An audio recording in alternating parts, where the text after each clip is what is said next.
There is no doubt that the recent coronavirus pandemic has caused our lives to become a little less normal. On the plus side though, with no school or exams, we may as well stay up to 2 AM binge watching Netflix or scrolling through Instagram. But as we watch our once normal sleeping patterns go out the window, our body will start to feel the effects of a lack of sleep. So even though you might not think it's important now, once life gets back to normal and your alarm goes off again, your body will thank you for looking after your sleeping habits now. So here are our top 5 tips for looking after your sleeping habits during a global pandemic. Tip number 1 is to develop and maintain a regular sleeping pattern. We all have what we commonly refer to as our body clock, but scientists call it your circadian rhythm. And basically this can be thrown out of whack, especially during a global pandemic.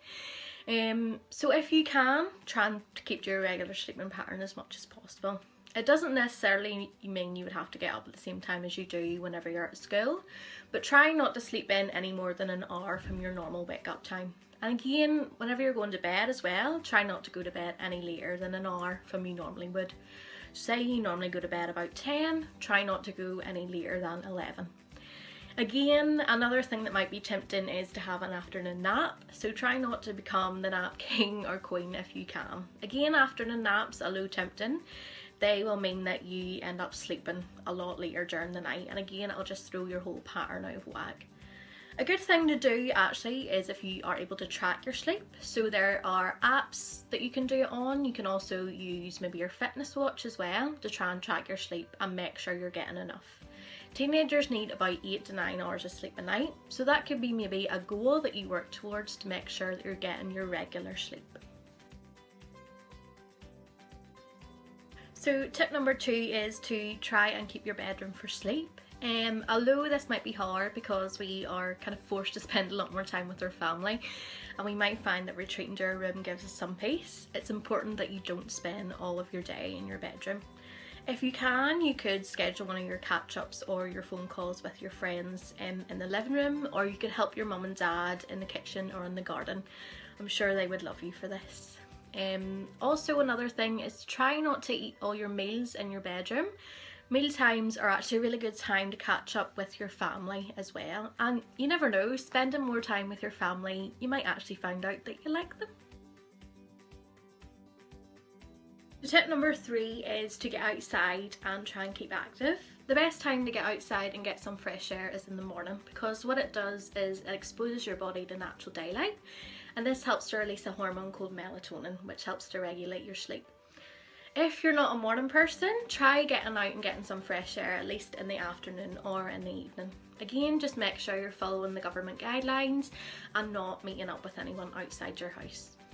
Keeping active during this time is really important, not only for your physical health but also for our mental health, and will go a long way in helping us keep sane during the pandemic. Now is also a really good time to try different exercises if you haven't found out one that you like. So you might actually find out that you like competing with your brother or sister to see who can do the most burpees, or you might be the type of person who just prefers to do some afternoon yoga on their own. Whatever it is, try loads of different types that you like and find one that you can stick to try and get your regular exercise. Keeping active will help you get a better night's sleep. So the main message is that the more you move and the less you sit, the better night's sleep you'll get. Tip number 4 is to limit your screen time, especially before bed. This might sound a bit silly because now that we are in the house, we are spending a lot more time on our phones, watching the TV, playing the Xbox. Although we might not realise it, the more time we spend in front of the screen, the more it plays havoc with our sleeping patterns.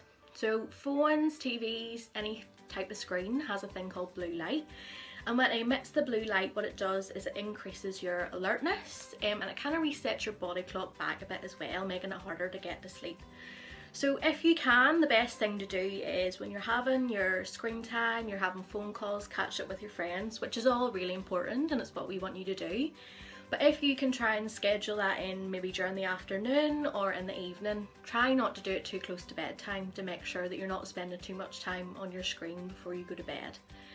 Instead, before you go to bed, if you take maybe an hour out and do something for yourself, you could have a nice relaxing bath, you could make a playlist of music that you like, you could read the book that you maybe haven't finished from last summer. Find something that you like to do and relaxes you and gets you ready for sleep before bed. Another good tip as well is if you charge your phone away from your bed, try not to set it right beside the bed so that you're not tempted to pick it up before you go to bed or in the middle of the night and start scrolling. And again, just find something that relaxes you and helps you get to sleep. Our final tip then, so tip number 5, is to manage stress in a healthy way.